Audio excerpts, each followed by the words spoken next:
with a view of applying deterrent measures. And we have special systems that are in place, including special security features on the papers, and everything has been put in place, including we'll be doing a lot of triangulation of even communication. In the meantime, the Kenya National Union of Teachers National Chairman Patrick Kirenga has urged the government to provide security to teachers set to supervise the national examination in bandit-prone areas.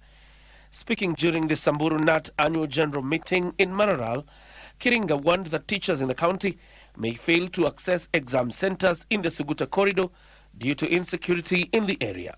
Our teachers mostly, they normally leave this teaching career because of security. If security is beefed up, our teachers have no problem. They can teach anywhere. And now President William Ruto has challenged leaders in positions of power to serve Kenyans, help unite the country and shun divisive politics. The head of state, who joined faithfuls at a church service in Moiben, Uasin Gishu County, says without unity, the country would disintegrate into anarchy. At the same time, Ruto faulted those accusing politicians of only going to church to further their political agenda and asked for votes. As Abdiaziz Hashim now reports, leaders who accompanied the commander-in-chief lauded the head of state for steering the ship amid the ongoing political turbulence that led to the impeachment of his second-in-command. Sunday service at Our Lady of Fatima Catholic Church in Moiben, Uasin Gishu County. President William Ruto in the company of a host of leaders joined the faithfuls for Sunday service.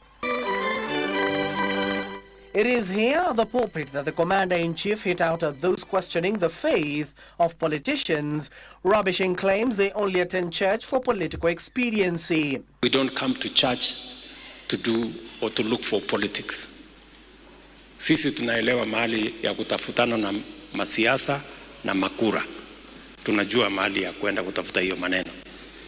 Tukikuja kanisani, tunakuja kwa sababu tuko na mpango ya kwenda mbinguni. Yes. Ruto says he owes nobody an apology for confessing his faith and attending church, saying freedom of worship is provided for in the Constitution. We are very unapologetic about our faith in God. And we are not in charge to look for fame or to look for votes. We come to church because we are Christians. We believe in God. This coming in the wake of a section of clergy and Kenyans who are calling for politicians not to be allowed to politic at the pulpit during services. Sisi sio viongozi ndio tunufaike ama ndio tupate umaarufu. Sisi ni viongozi ndio tuwatumikie wananchi hawa. Further, the head of state urged the men of cloth to preach unity in the wake of the ongoing political turbulence. Tufanye bidii, tuunganishe wananchi wote wa taifa letu la Kenya. Leaders who accompanied the president called for the government to focus on delivering its better agenda. I can assure you that even if you don't build roads for our country, even if you don't build this economy, but you leave us with a country that is united of one people, this country will stand stronger than any economy in the world. Naona hata nikiongea Your Excellency, bado wanauliza hii watu wamekuja kweli. Hatutoki. Tumeona shoka ikiangukia mtu mkubwa, sio waziri na wengine ambao wanaweza fanya serikali isiweke maneno sawa sawa. So I'm talking to those who are in executive. Please, we have an opportunity to do what is right for the people of the Republic of Kenya. Hatukusurutishwa na mtu kukupigia kura na kukusupport. Na kama vile Duncan amesema, Your Excellency, kama Karuma ako kwa serikali, tunaweza kuwa watu wa aina gani sisi tutoke kwa serikali turudi kwa msitu? Meanwhile, Ruto urged Kenyans to be patient as the government tackles the teething problems and the implementation of the Social Health Insurance Fund. Na vile umesikia governors wakisema hapa, wanamalizia mkutano nafikiri kesho na officers wangu wa Wizara ya Afya ili tukubaliane vile tutahakikisha ya kwamba kuna equipment katika kila hospitali katika taifa letu la Kenya. Kwa hivyo yale matatizo kidogo ambayo tunapata kwa kubadilisha system, na waomba mvumilie, kwa sababu tumeweka macho yetu hapo ili kila Mkenya katika taifa la Kenya aweze kupata afya kwa karibu na kwa bei ama kwa pesa kwa kiwango ya chini. On education, Ruto said the government will complete the construction of 11,000 classrooms for grade 9 pupils before schools reopen for the 2025 academic calendar. This comes amid fears by parents that the government is not fully prepared to receive grade 9 pupils next year. Abdiaziz Hashim for Sunday Express. And as the president was worshipping in Moiben, Uasin Gishu County, his impeached deputy, Rigathi Gachagua, retreated to his backyard and called for unity of purpose among Kenyans. Gachagua, who addressed the congregation at the ACK St. James Cathedral in Kiambu, expressed gratitude for the prayers and support extended to him during this challenging season. The embattled deputy president, who spoke passionately about remaining steadfast in the responsibilities despite facing political hurdles, also urged Kenyans to pray for the president, saying he has a huge task ahead of him, that is the task of governing the country. We want to ask the people of Kenya to remain peaceful, and we want to ask the people of Kenya to pray for our president, Dr. William Ruto, to give him wisdom to navigate the challenges affecting the Kenyan people. Our people are feeling helpless because of economic adversities, because of overtaxation, because of failing health systems, and the president has a big job to do. We want to ask prayers for him, for God to give him wisdom, so that the people of Kenya can get some relief as they go about their businesses.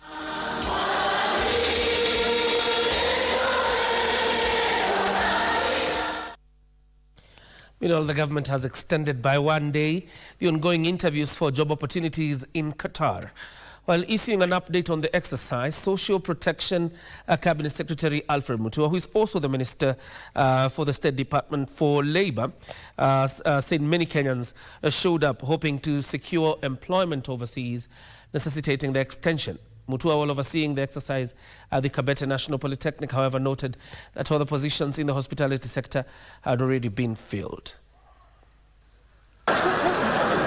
The depth of an employment crisis in the country manifested itself Sunday after thousands of people showed up at the Kenyatta International Convention Center KICC for interviews for job opportunities in the Middle East.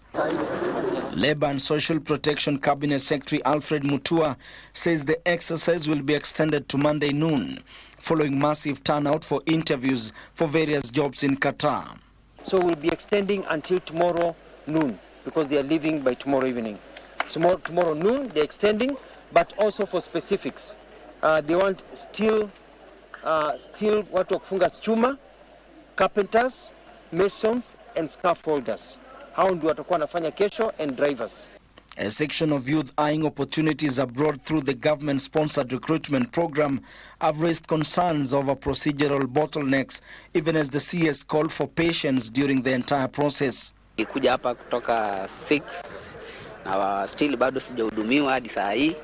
Bado tumehangaishwa kuzunguka hapa na pale, tumetafuta documents zenye tunahitajika. Kama mimi ni driver na tumekaa hapa tangu 6 hadi saa hii ndo tumeitwa, na queue ni kubwa sana.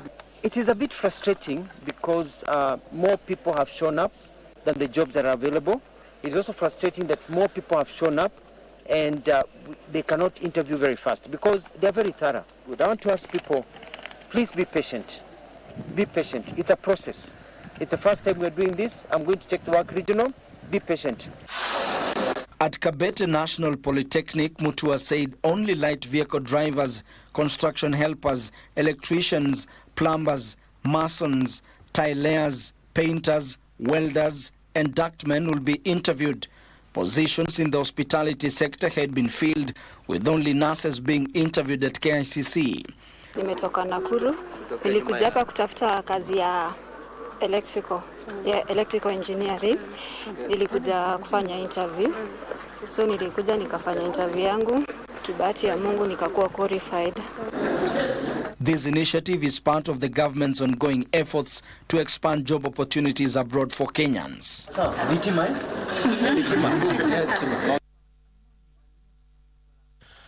The State Department for Correctional Services has embarked on an ambitious campaign aimed at addressing the challenge of inadequate beds in male prison facilities. The campaign, dubbed He for He, will see them rally partners to adopt beds that will be issued to inmates in male correctional facilities across the country. Currently, all women prisons have beds for inmates, while the male facilities have a naked shortage, as our reporter Timothy Kipnusu now reports. Sunday at the Committee Medium Prison. 25 inmates at the facility were commissioned to the Catholic Men Association.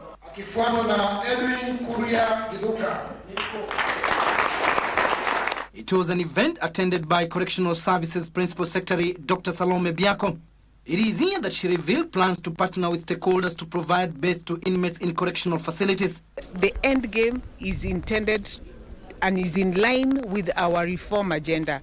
We have embarked on serious reforms in the correctional services, that all prisoners should live in humane, safe and secure conditions. And one of those elements of safe and humane and secure conditions is that they sleep on beds. The PS challenged the Catholic Men Association to take up the Adopt Bed initiative by purchasing materials used to make double-decker beds for the inmates that will be made within the prison workshop. The CMA is a very, very strong organization. I challenge them to start a He for He program, which is aimed at constructing beds for the male prisoners. Dr. Biako also highlighted the alarming disparity in the prison gender population, with approximately 59,000 inmates being male compared to just over 2,000 females. We have about 59,000 men in prisons as opposed to 2,900 women in prisons.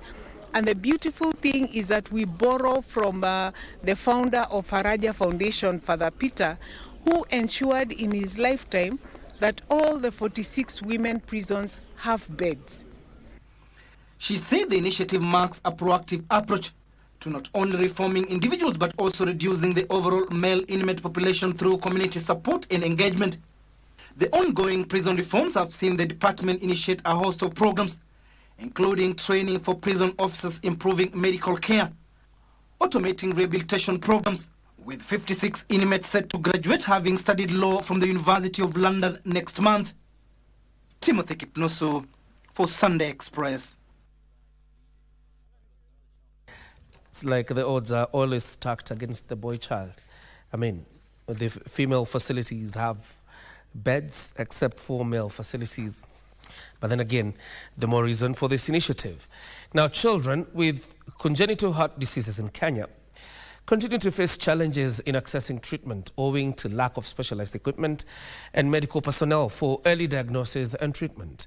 This is further compounded by the lack of adequate facilities with the capacity to care for children with congenital heart conditions, despite a spike in the number of new cases. Tonight, Caroline Kamau focuses on the painful struggles of a family who lost their child to an undiagnosed congenital heart disease, only to be confronted with the exact situation years later after the birth of their second child. Bridget Courgette and her husband have lived through what can only be described as every parent's fear, that of losing a child. Beatrice lost her daughter 11 years ago when she was only 5 months old. She died from what her parents would later discover was a congenital heart disease. In 2015, 4 years after the death of her daughter, she gave birth to her son, Allen. So hiyo siku ya delivery, Allen nilipoletewa after kusober up from drugs, Allen nilinotice ni kakona dark lips, he's cynosed somehow. But madaktari wenye walimreceive, the pediatricians wenye walireceive Allen that time, wali brush it off wakaniambia it's just the fear because nilikuwa nimelose another kid with the same condition.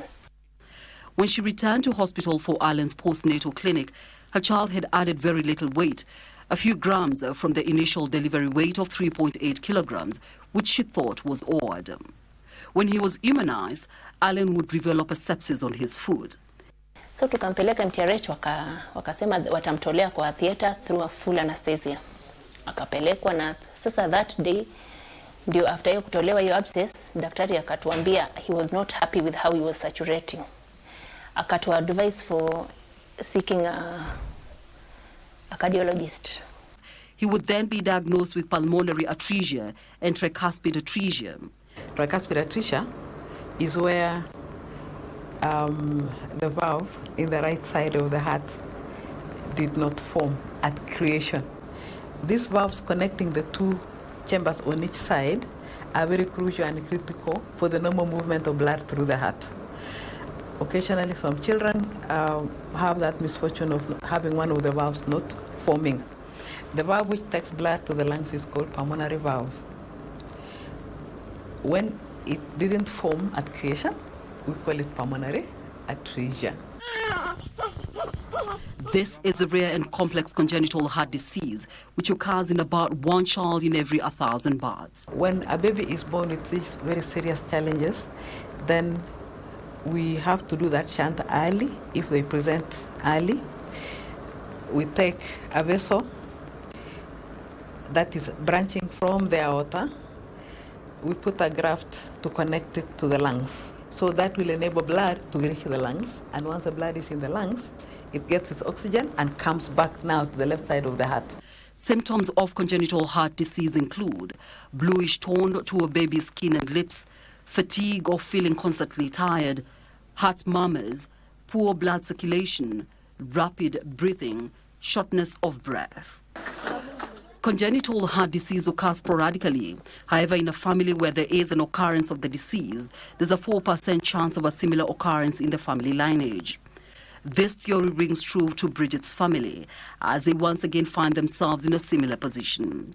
At 5 months old, Allen underwent the first surgery, with the second one scheduled for 8 years later. At the time we saw Allen, so he was past the stage of that earlier surgery. So we were able to do something called bidirectional Glenn shunt. And without going into too much technicality, it allows more blood to go to the lungs, and therefore the child gets more oxygen. His parents had years of reprieve until suddenly Allen's health started to decline. Kwa review ya Oktoba, daktari akaona kwamba kwa miaka 2 hajaongeza kilo na oxygen yake concentration imeenda chini. So ikabidi immediately akaturifa kwa hospitali yenye iko India, kwa sababu hakuna haijaifanywa hiyo that particular surgery, haiko imefanywa Kenya. So tukarifaiwa India, tukapewa quotation, tukaanza kufanya mchango. Muda unayoyoma, pesa ijai. Sasa to their biggest relief, a local cardiologist said they would attempt to do the surgery in Kenya. Professor Hashowski sasa akakuja, akateam up na wa Gertrudes, wakafanya hiyo surgery na ikakuwa successful. Tangu March ameongeza more than 2 kgs. Saizi anaweza fanya vitu mingi zenye hakuwa anaweza kufanya. Dr. Lois Mutai, who was among the team that handled Allen's case at the Gertrudes Hospital, the first of its kind in the country, however says gaps in the health system are jeopardizing chances of many other children having access to treatment to live a normal life. We shouldn't have to see a child for the first time at age 3, age 10, and they have a congenital heart disease. We should be able to pick that from early. Early means the first year, the first few weeks for those who have severe congenital heart disease. We are looking forward to a time when this echo by skilled personnel will be available at every county referral hospital. If that happens, I'm telling you, the pick rate will be higher. Then the burden will be, how do we treat these patients, because we've picked them. As for Allen and his parents, they are happy that their son was given a second shot at life and they have a chance to watch him grow. Caroline Kamau for Sunday Express.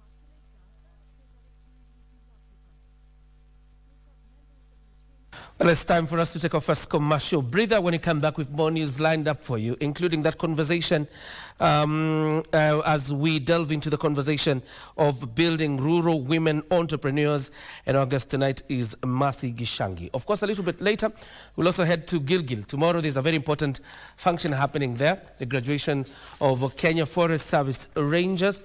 That will be graced by President William Ruto, and Farah Yusuf is on that beat. We'll be getting to him shortly, but don't go too far.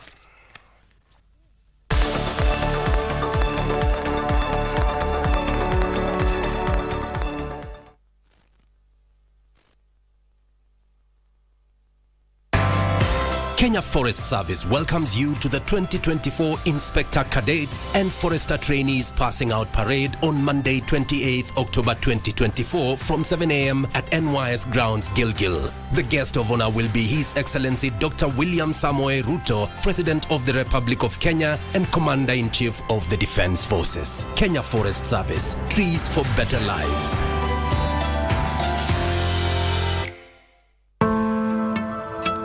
Are you a holder of unclaimed financial assets? All holders are notified to report and surrender unclaimed financial assets to the Unclaimed Financial Assets Authority, UFAA, on or before November 1st, 2024. It is now easier to report and surrender. Visit www.ufaa.go.ke and get started to beat the November 1st deadline. It's your turn. Report and surrender today. Please note that failure to report and surrender qualifying unclaimed financial assets attract penalties and sanctions in line with Section 33 of the UFA Act 2011.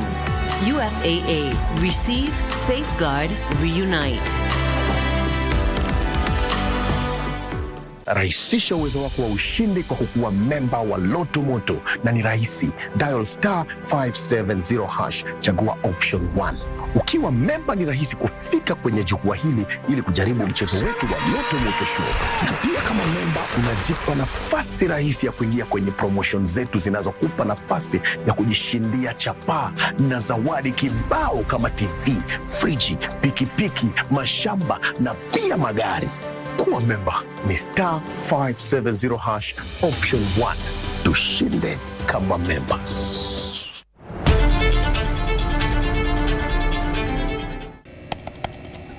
Technology has become a crucial part of our society. Without technological advancements, so much of our everyday lives would be drastically different. As technology develops, it strives to fulfill the changing needs of society. This means that technology exists to help us achieve the things that we wouldn't be able to achieve without it. Take on Tech looks at the advantages and downside of technological innovation in a world that is becoming increasingly dependent on new digital technologies. Every Monday at 10:30 p.m.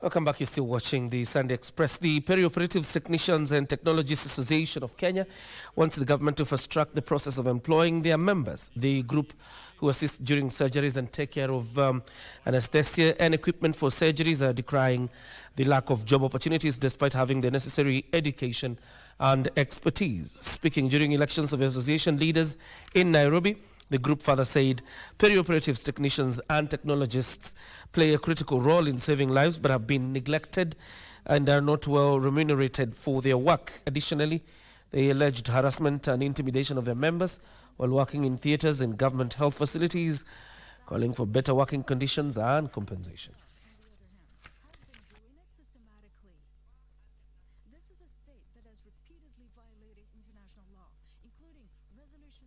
We have been neglected for long, where you find most theatre techs are not being paid well where they are. And we want to urge the government to move with speed to make sure that they start posting theatre techs across the country.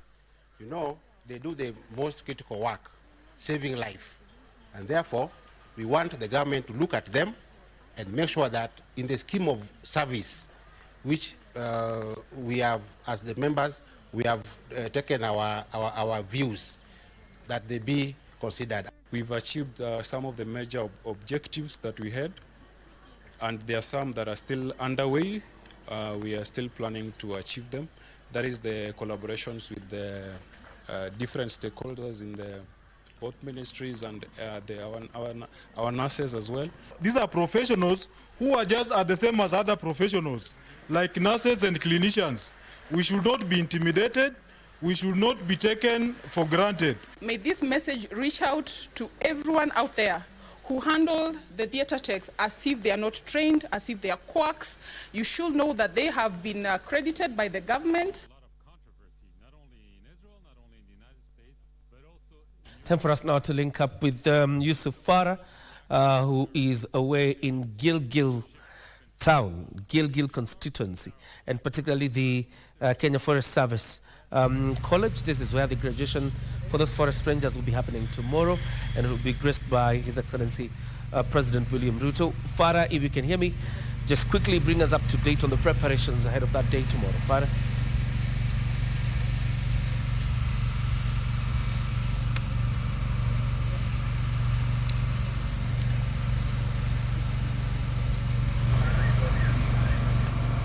Indeed, a very good evening to you, John Jacob Kioria, back at the Broadcasting House. We are coming to you live from the Forest Law Enforcement Academy that is domiciled at the National Youth Service here at Gilgil, where tomorrow we're expecting the Kenya Forest Service passing out parade of more than 500 officers, that is cadet and foresters, that will be passing out tomorrow. Of course, this is an event that will be graced by none other than His Excellency President William Ruto.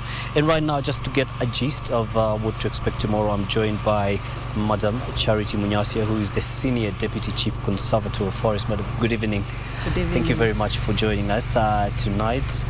Let's talk about this passing out parade that we're expecting tomorrow. Yes. How many officers are we expecting to graduate tomorrow? Thank you, Yusuf, and thank you for coming to see what we'll be doing tomorrow. We have 567 officers who are passing out tomorrow. And out of these 567 officers, we have 103 cadets, 102 cadets, and then the others are foresters. And this number is a continuation of the number that His Excellency the President gave us 2 years ago, that we employ the forest officers and rangers to protect the forest and the foresters to ensure that we are developing the forest in order to achieve the 15 billion tree planting, and so that we achieve the 30% tree cover by 2032. Okay. So this is still in the agenda of us, Kenya, achieving 30% tree cover by 2032. Okay. Yes. Given that these people who will be interacting with trees and the nature, and of course these are the nature's conservators, the ones who take care of the environment that we enjoy even as we try to mitigate effects of climate change. Yes. Of course there's some training that they go through, so perhaps what areas are they trained on?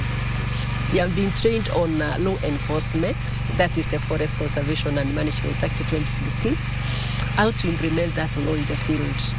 And because we have two groups, one group is focusing on the protection of the forest to ensure that the Kenyans are not destroying the existing forest. Because for us to achieve the 30%, we need first to protect what we have, as in grow more trees.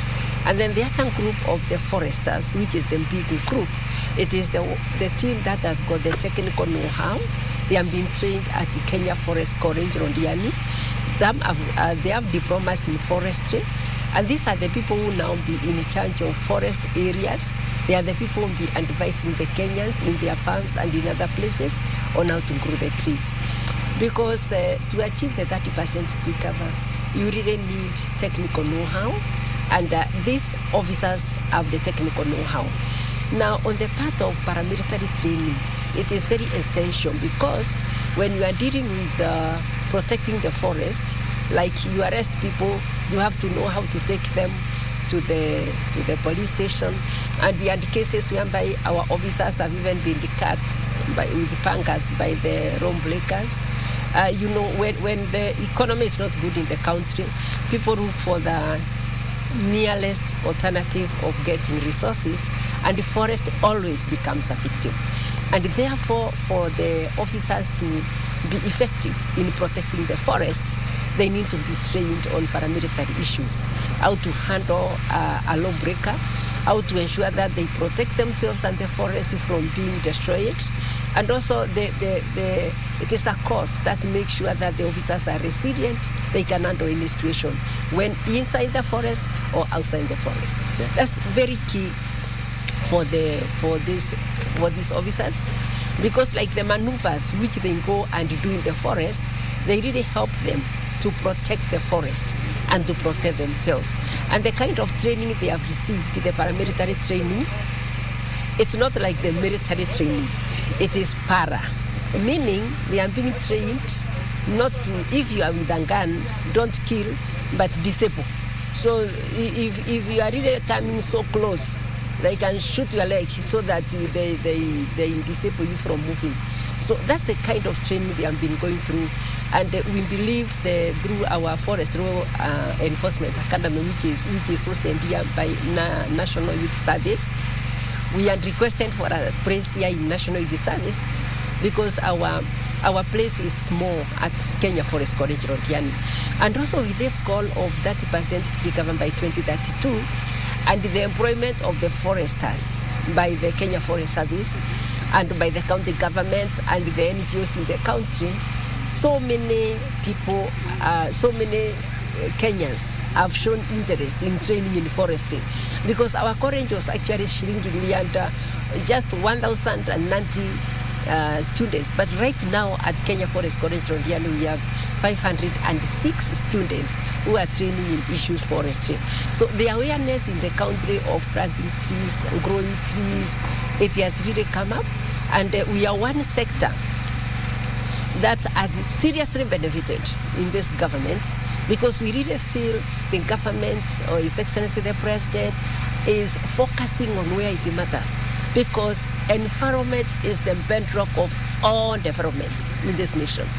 Environment is the bedrock of food security, because if we do not have our catchment areas, which improves the micro-catchment for the food security, because when the micro-catchment is affected, you affect the food production. So environment is the bedrock of any development in the country. When you look at the water scarcity, like when you have the drought, cows were dying, people are dying, and then even the dams, where we get the hydroelectric power. So forestry and environment issues, if you address them, you've addressed everything in the country. You address the manufacturing, you address food security, you address the health of your people, you address so many things. So as a sector, we are very happy, and as Kenya Forest Service, we are looking forward to tomorrow when we have our His Excellency the President coming here to be hosted by our Chief Conservator of Forest and our PS and our CS Honorable Dwyer. Okay. I'm glad you talked about the forest cover and the ambition to have 15 billion trees by 2032. Perhaps as far as forest cover and tree cover is concerned, where are we? And now that these officers, the cadets and the foresters are graduating tomorrow, which areas can they go and assist to ensure that this goal is achieved by the set target or even before that time? Thank you. As at the 2021 forest survey, because for you to get the figure, the tree cover and the forest cover, it is serious. And of course, the continuation of that interview will also air in the course before the commencement of the ceremony tomorrow. We're back in studio to continue with our conversation, but of course, a very interesting conversation that has emerged there from the lady speaking from the Kenya Forest Service regarding rural economies and how they are affected by economies, or rather affected by, a dilapidated economy, so much so that it is forests that suffer.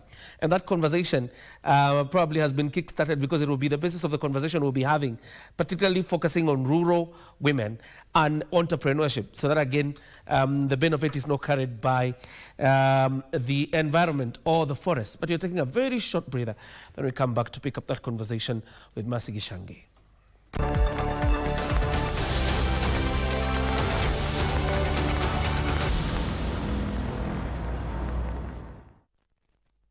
Rahisisha uwezo wako wa ushindi kwa kukuwa memba wa Loto Moto, na ni rahisi. Dial *570#, chagua option 1. Ukiwa memba ni rahisi kufika kwenye jukwaa hili ili kujaribu mchezo wetu wa Loto Moto Show. Na pia kama memba unajipa nafasi rahisi ya kuingia kwenye promotion zetu zinazokupa nafasi ya kujishindia chapaa na zawadi kibao kama TV, friji, pikipiki, mashamba na pia magari. Kuwa memba ni *570# option 1. Tushinde kama members. Say bye-bye to FOMO, the fear of missing out, by downloading the KBC Online app that gives you access to everything you love. Get the latest news, sports, music, entertainment news, live TV, live radio, and so much more at the palm of your hands. To get the app, simply search KBC Mobile Digital app in your Google Play or App Store and download the app. Catch what you want, anytime, anywhere. Stay connected. Stay ahead with KBC Mobile Digital app.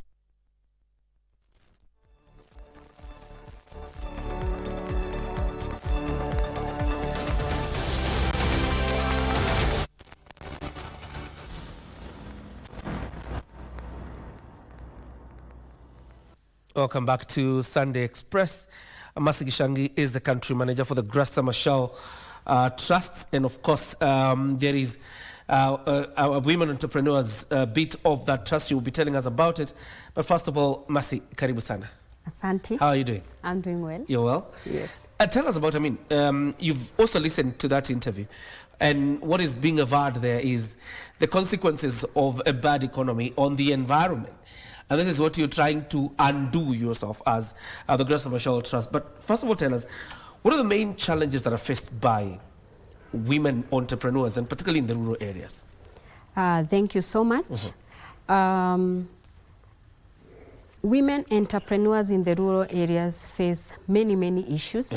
Many of them being the fact that they are not able to participate in economic activities because of the social norms that exist, and especially because some of them come from areas where the culture is not permitting of women in leadership positions or even to be at the front line.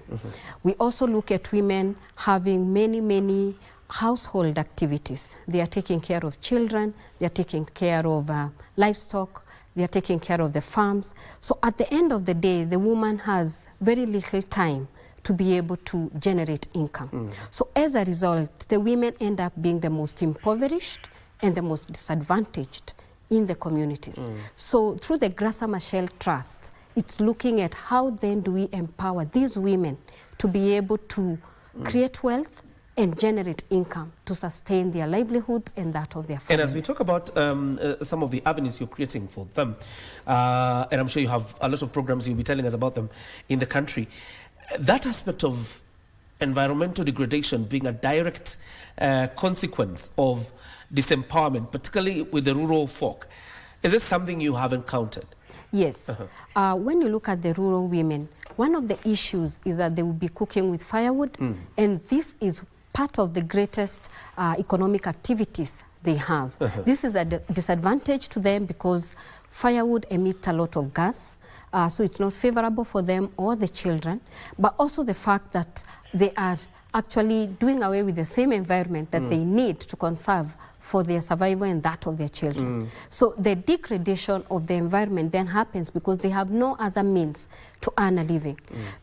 So with capacity building and showing them the different opportunities of business and the different investment opportunities that exist, then they are able to get away from degrading the environment to preserving it, that's planting the trees, not using that for their daily consumption in terms of firewood, but using what is more climate favorable. Like we have women who are now doing briquetting. We have technologies where we are helping them to learn those technologies and be able to embrace that type of business, but also getting into other modes of trade. They have many things in the farm they can do at a larger scale.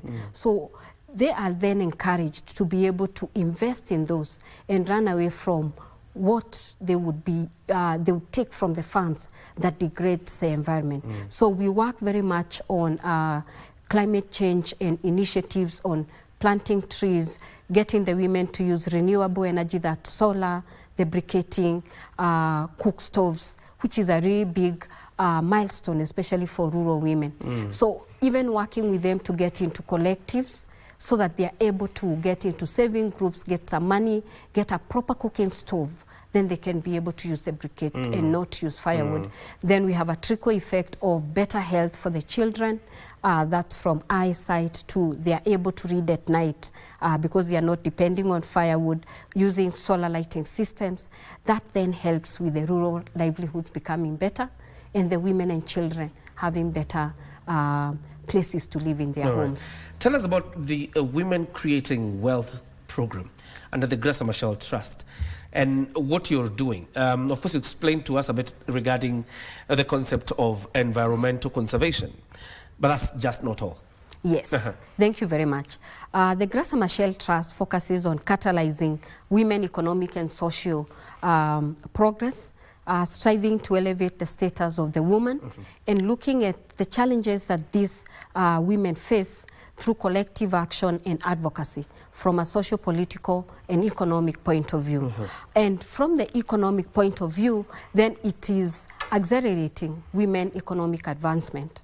And then from the political point of view is amplifying the voice of women through advocating for different policies that are favorable for women in the political sphere in different countries, including Kenya, and also putting the women and girls at the front seats of policy-making tables so that the voice of women and the girls is heard when decisions are being made.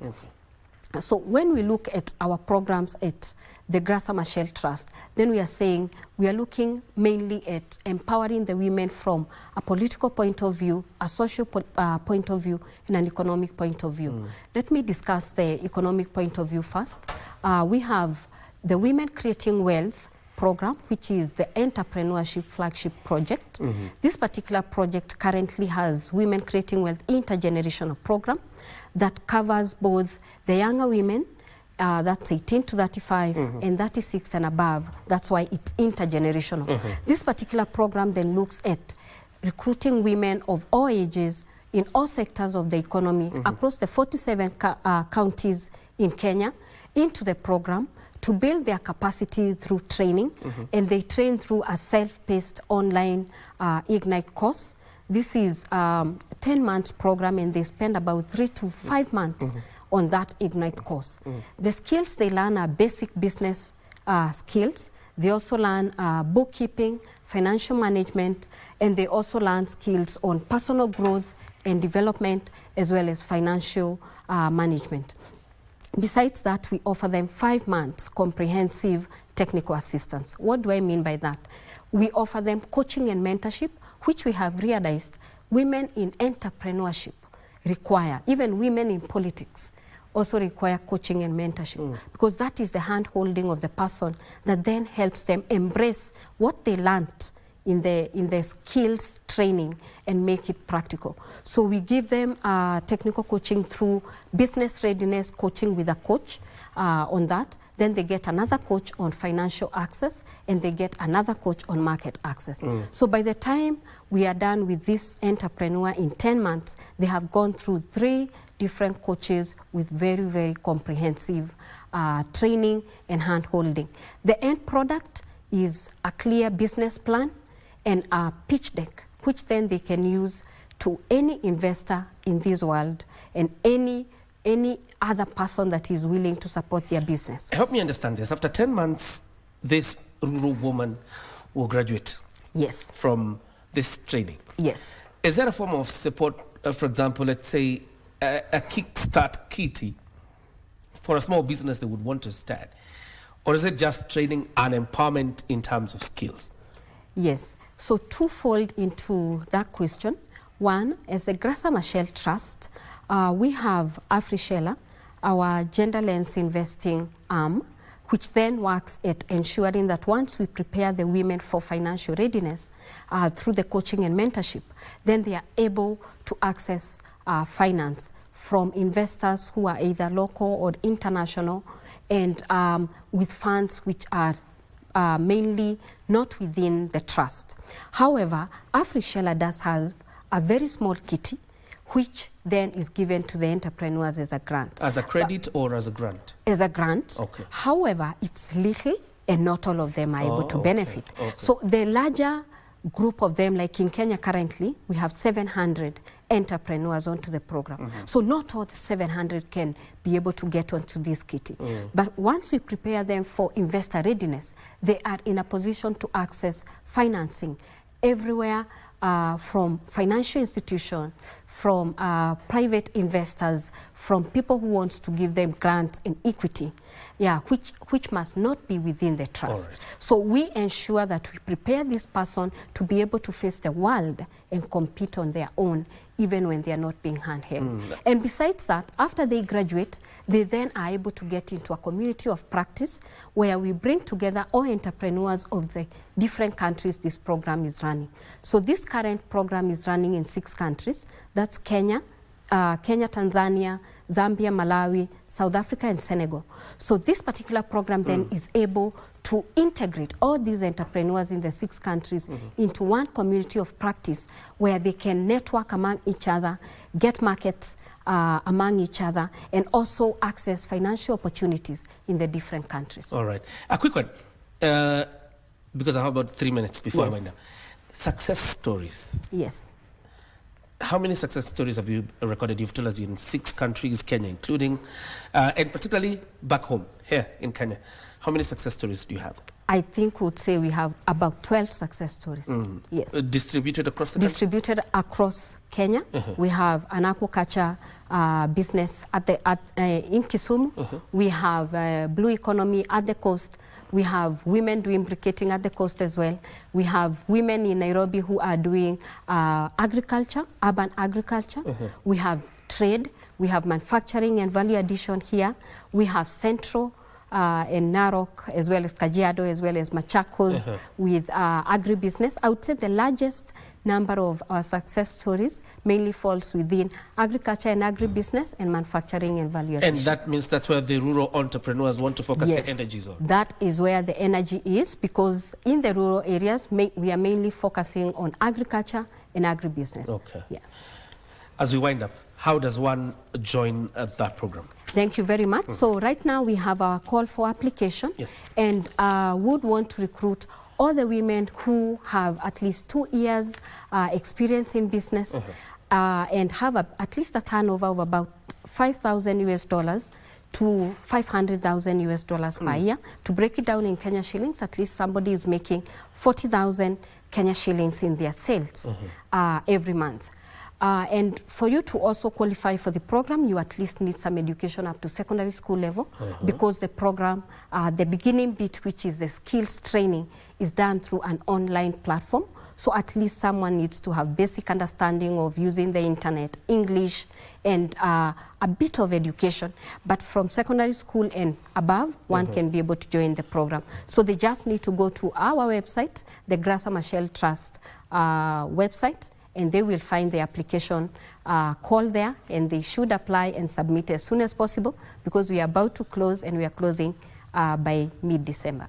Mid-December you'll be closing. Yes. So any entrepreneur out there, the rural entrepreneur interested in that program, you can enroll. It's Grasa Machel Trust website. .org. And there you will get the call for recruitment. You've had the requirements you need. Thank you very much, Mercy, for joining us tonight. And all the best. And of course, as you continue to make your contribution towards empowering women, particularly in the rural areas. Yes. Thank you for the opportunity to be here. Sana. Well, a family in Nairobi is in urgent need for funds for their 11-year-old daughter, Shanice Wamboi, who is set to undergo a life-saving kidney transplant. Wamboi was diagnosed with chronic kidney disease at the Kenyatta University Teaching and Referral Hospital earlier this year. Her mother, Pamela Wanjiru, says the transplant will cost 1.5 million shillings, money that her family is not able to raise on their own. They're now appealing for your help to save the child's life. And here's that story. Shanice Wamboi, she is 11 years old.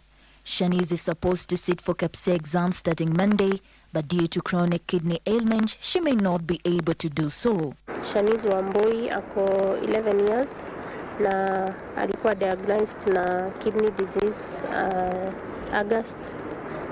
end of August this year, na amekuwa admitted kutoka August mpaka sai. Her mother, Pamela Wanjiru, says for a long time her child lived a normal life until recently when her daughter Shani's life took a big turn. In the beginning, Shani slept for very long hours, something her mother didn't think much of. Then her body started swelling. Then she started experiencing difficulties in walking. I remember we went to hospital on a Tuesday na alianza kufura mguu on Friday. So mimi nika roll out, maybe ni venye amekaa kwa nyumba sana, hatoki nje kucheza, kuzalikuwa tu anakaa kwa nyumba aende kucheza. At this point, her parents decided to take her for a checkup. So tukaenda hospitali hapo tu nearest hospital karibu na mahali tunaishi, wakamwangalia, and the first thing they did, what they said we do ni afanye test ya damu angalie iko level gani. After blood work was done, the doctors diagnosed her with chronic kidney disease.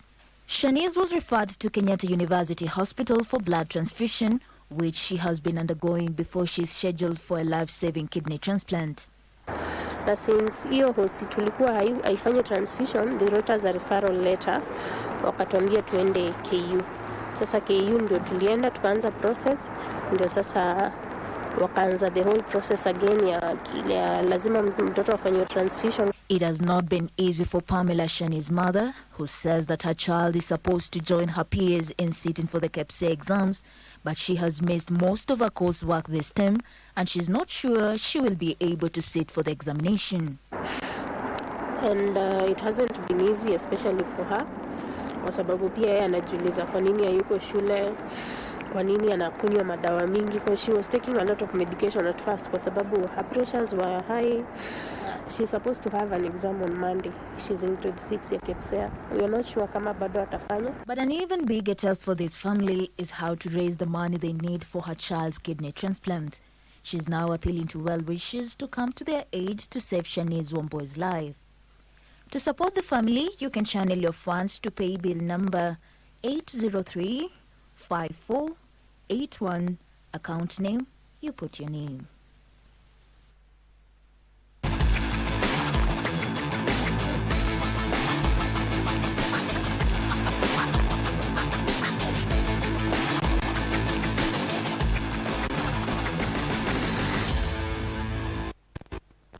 Good evening to you. My name is Daniel Wahome and welcome to Prime Edition Sports. Now, the national soccer team, the Harambee Stars, lost by 2-0 to South Sudan in their first leg African Nations Championship, that is CHAN qualifier, played today in Juba. Esbon Malish handed South Sudan the lead in the 50th minute before Johanna Yuba scored the second 16 minutes later. Kenya will be seeking to overturn the deficit in the return leg that will be played on Sunday in Kampala.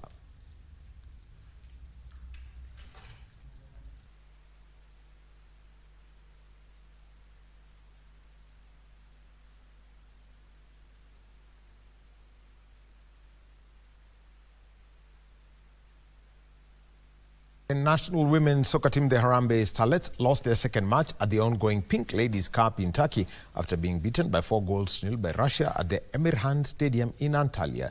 The Kenyan team, coached by Beldino Demba, is yet to score a goal in the tournament after losing by 1-0 to Chinese Taipei in their opening match. The team hopes to redeem themselves in their final group match against the Philippines on the 30th of this month. The event is the first international competition for the Harambee Starlets this year, since taking part in the Women's Africa Cup of Nations qualifiers against Botswana in December last year. The Pink Ladies Cup has brought together teams from Africa, Asia and Europe.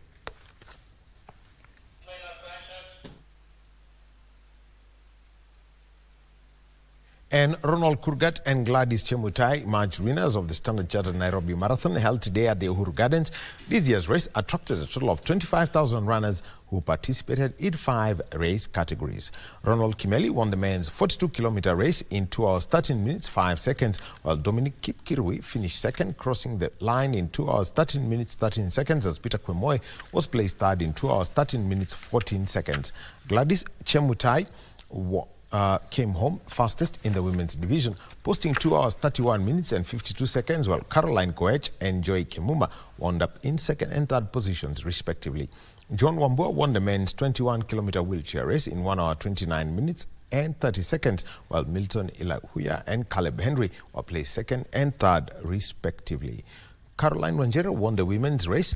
Winners in the men's and women's 42-kilometer race were awarded with 2 million shillings each, while the first and second runners-up received 1 million shillings, and those who finished third took home 500,000 shillings. Nina furaha sana siku ya leo kuwa mshindi wa kilomita 44 kwa wanadada, na ningesema climate ya leo haikuwa mbaya vile, but baridi kidogo, jua kidogo, but nashukuru Mwenyezi Mungu because I was not expecting to win this race na nimekuwa mshindi wa siku ya leo. Ulinzi Stars recorded their first win of the season after beating Posta Rangers by 2-1 in the Football Kenya Federation Premier League match played at the Machakos Stadium. Curtis Wekesa handed Rangers the lead in the 7th minute, but Ulinzi pulled level through Frederick Oduor in the 48th minute. Ulinzi, the 2010 champions, sealed the win when Enosh Ochieng scored the second with 17 minutes to go. Following the win, Ulinzi moved to 10th position on the log, while Posta Rangers dropped to 15th. After 7 rounds, KCB lead the grid with 17 points, while Kariobangi Sharks and Mara Sugar are ranked in 2nd and 3rd places respectively with 12 and 11 points respectively.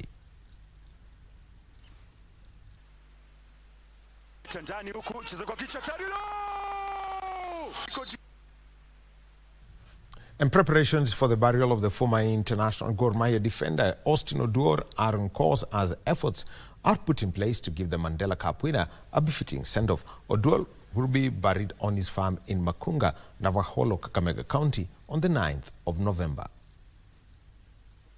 His body will be removed from the morgue on the 8th of November. A requiem mass will be held in Kisumu before his body is taken to Makunga village for an overnight vigil before his burial. His supporters and members of the public will have at least 2 hours in Kisumu with a similar time allocated to his kin and villagers once the body arrives in his village.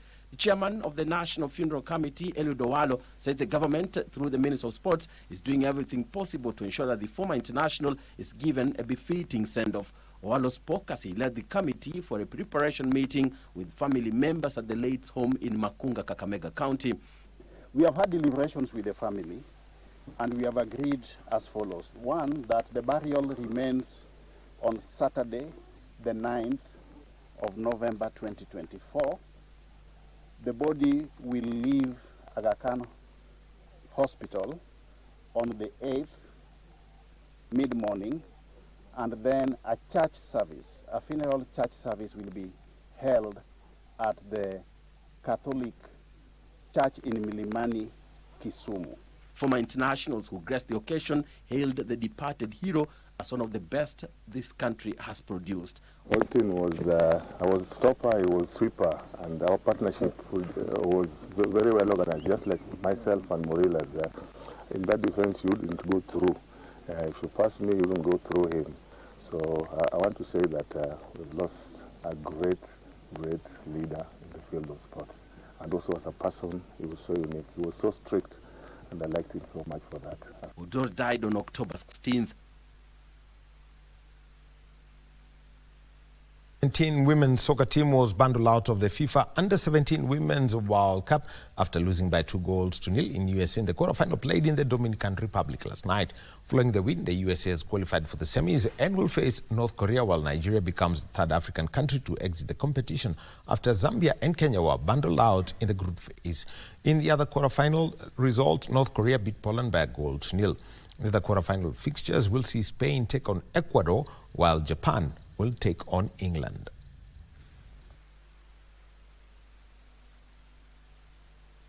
It's not what to plan for. We don't plan to eject those players out of this field, but the injury comes, it's inevitable. We can't do anything about that. So it's a bit disappointing that we could not go further. But I give kudos to the girls. They give the good fight of themselves. Having gone this far, we have millions of them in Nigeria, but these are the ones that have done so well getting to this stage. I think they've done their best. It's going to be a really hard match. As soon as we drew them out of group stages, we went through a difficult group stage, and then we weren't going to get any break with Nigeria. I think they play with so much passion and freedom and emotion that we knew we had to match that intensity, but we were ready for a battle, and we knew that they were going to come hard and they weren't going to stop from minute 1 to minute 90, which is they proved us right, and they're a great side. And that's the sport for tonight. Remember to join us tomorrow morning for Sports Check. Before we go on to the Kenya Forestry Service Parcel Parade in Gilgil. My name is Daniel Wahome. Back to you, John Jacob Curia. Thank you, Wahome. You forgot to tell the country that so far it only looks like the only teams that are doing well is Chelsea, Barcelona, and I don't know who else, because, yeah, I mean, so there is time for us to put a cap on this bulletin. Thank you very much for joining us on Sunday Express. Have yourself a fantastic night and a good week ahead. God bless you.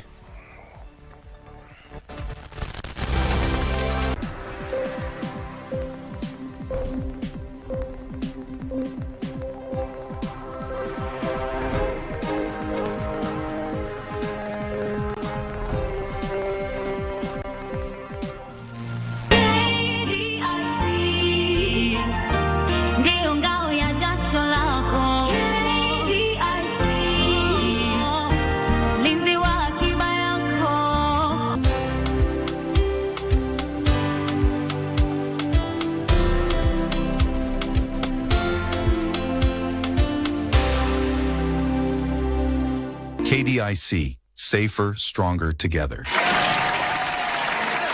Rahisisha uwezo wako wa ushindi kwa kukuwa memba wa Loto Moto, na ni rahisi. Dial *570#, chagua option 1. Ukiwa memba ni rahisi kufika kwenye jukwaa hili ili kujaribu mchezo wetu wa Loto Moto Show. Na pia kama memba unajipa nafasi rahisi ya kuingia kwenye promotion zetu zinazokupa nafasi ya kujishindia chapaa na zawadi kibao kama TV, friji, pikipiki, mashamba na pia magari. Kuwa memba ni *570# option 1. Tushinde kama members.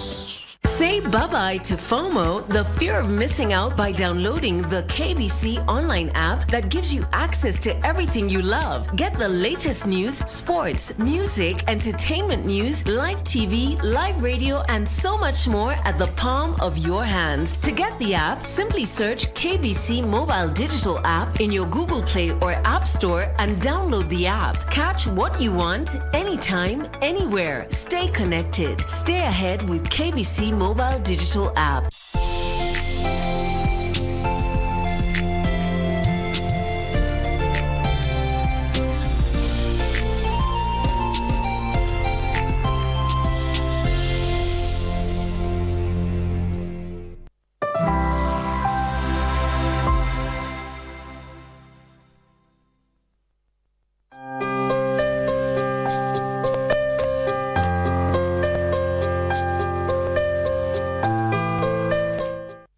Hello good people, this is Dr. Joseph Moreni and this is Ever Life. Tunazidi kubadilisha maisha Kenya nzima.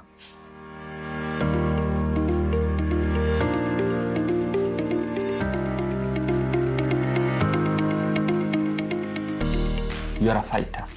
I'm a fighter. How has it been? The journey was looking tougher, but on my way, God provided me with helping people that have been working with me over this journey. That's why it has looked easier. Before my amputation, it was not easy to accept that I'm going to lose my foot. The decision si kufanya ati uamuzi wa haraka nikate, sababu huwezi enda tu ambio tunakata hii mguu na unakata. So nilikuamilia kidogo nikasema sitaki kukata mguu. So ikafika mahali the pain was directing me towards that amputation, but I was not willing. So before I went for amputation, I met you in my way of that challenging moment. You helped me until nikakatwa hiyo mguu, nikarudi home. So watu wachache wakaniambia, how am I faring on? I told them, najaribu, I'm trying. They also stood with me. Kimalizia naweza sema tu thank you for everybody mwenye amesimama na mimi in this journey, and I thank you so much because I'm strong. I'm fighting positively and I know I'll be a conqueror. I know God is on my side and God never fails.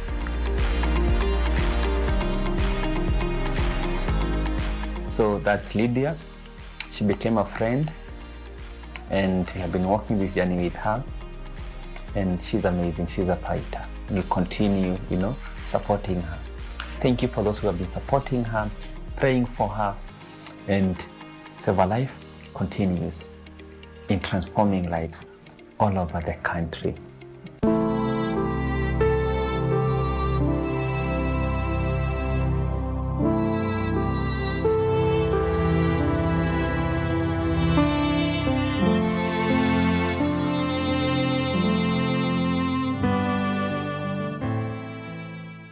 Last week niliweza kuchomekewa nyumba Isili mahali na nilikuwa nakaa Josta. Kila kitu ikachomeka, sikuokoa hata kitu. Kutoka hospitali kurudi kwa nyumba nikapata kila kitu imechomeka, hata nguo nilikuwa zenye zilikuwa kwa mwili. So ni magumu sana napitia. Upande wa marafiki zangu kama waliweza kunitenga, hakika ukimpigia mtu simu achukua, ukimwelezea akwambia nitakupigia baadaye, ukimpigia tena ashiki.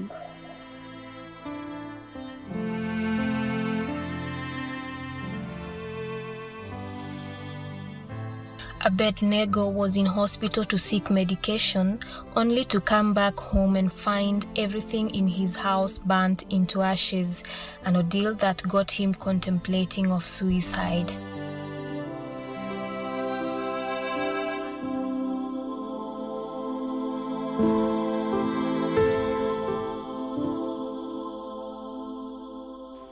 Siku yenye nilitoka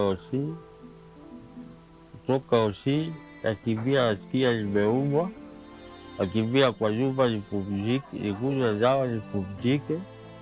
Kufika hapa napata hakuna kitu, kila napata tu moshi, kila kitu imechomeka. Hiyo ndio siku niliboeka kabisa, ilishinda kabisa. Hata nilikuwa nafikiria na mawazo mengine ya kufikiria ninunue sumu nikunywe nikufe, lakini akili ingine kanionyesha hapana, hiyo si mwisho ya maisha. So hiyo siku kusema ule ukweli nilishtuka sana, niliweza kuwa na mambo mingi na mafikirio mingi kabisa. Unatoka hosi, unakimbia kwa nyumba ulale, ukunywe dawa angalau ulale, maumivu yatulie, unapata nyumba imechomeka. Mahali kwa kwenda ujui. Unaongelesha marafiki zako watatu wawili hivyo, wakwambia haitawezekana, itakuwa gumu. So hiyo siku ile niliweza kuwa na wakati mgumu zaidi, lakini zaidi ya yote nilifanikiwa tu, nikapata mahali kwa kujificha for the time being, nikiendelea kujiorganize nipate kajumba tena.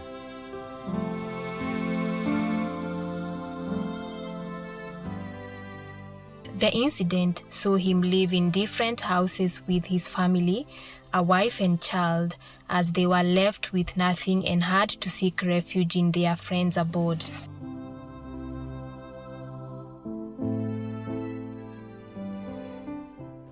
Familia niko nayo, lakini wakati hii mambo ilitokea, sahizi kama tuko kando kando, hasa baada ya kuchomekewa na nyumba.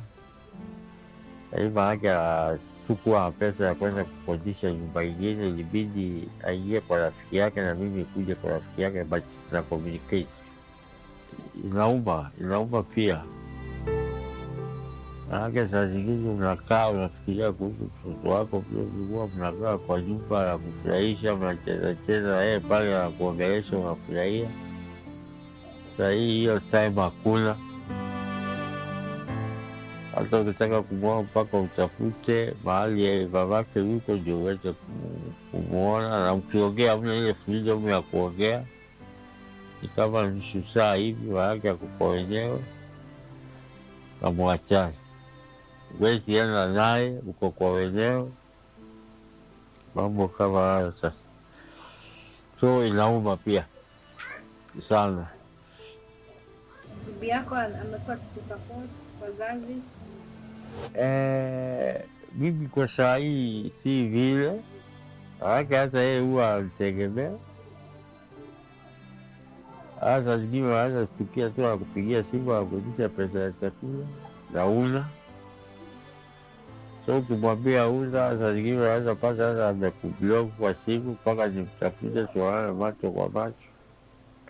Vitu kama hivyo. Kiupande wa wazazi nao, kusema ule kweli mimi sina wazazi. Katika familia yetu tumebaki wawili. Kuna mimi na bradhangu, na bradhangu hayuko karibu. Hakuangi within Nairobi, hakuangi Ushago, hakuanga huko za Mombasa. Tumwelezea saa zingine ameanga ni sawa ama atafanya, but no response.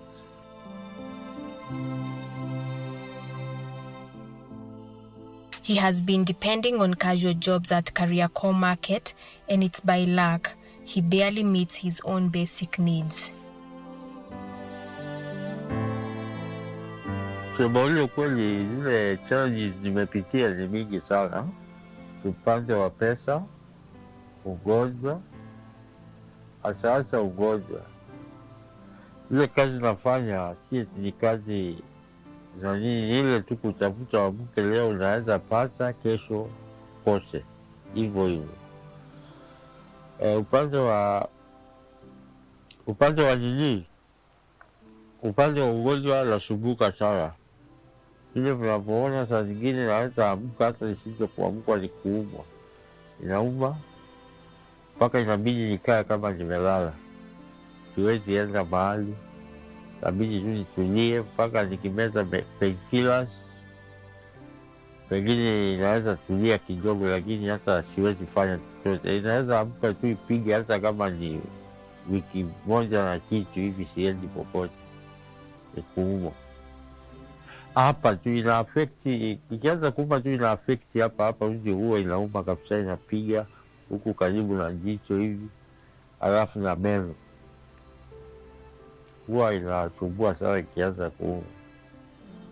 Magumu napitia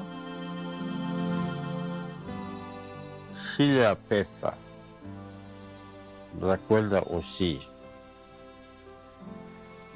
Nafika siku hata ukikaa hivi, unaanza job, unakaa hukupata chochote, abidi ulale njaa. Unakaa, kesho yake unaamka unapata kama 200, nashukuru. Upande wa ugonjwa, saa zingine hata naweza amka nikose kwenda job kwa sababu ya kuumwa. Saa hiyo nikiumwa sina kitu hata kwa mfuko, hata shilingi 10 sina.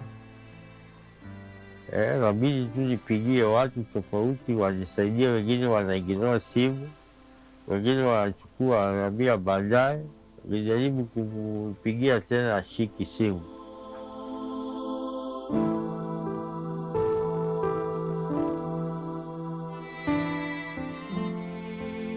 But how did his illness begin? The illness began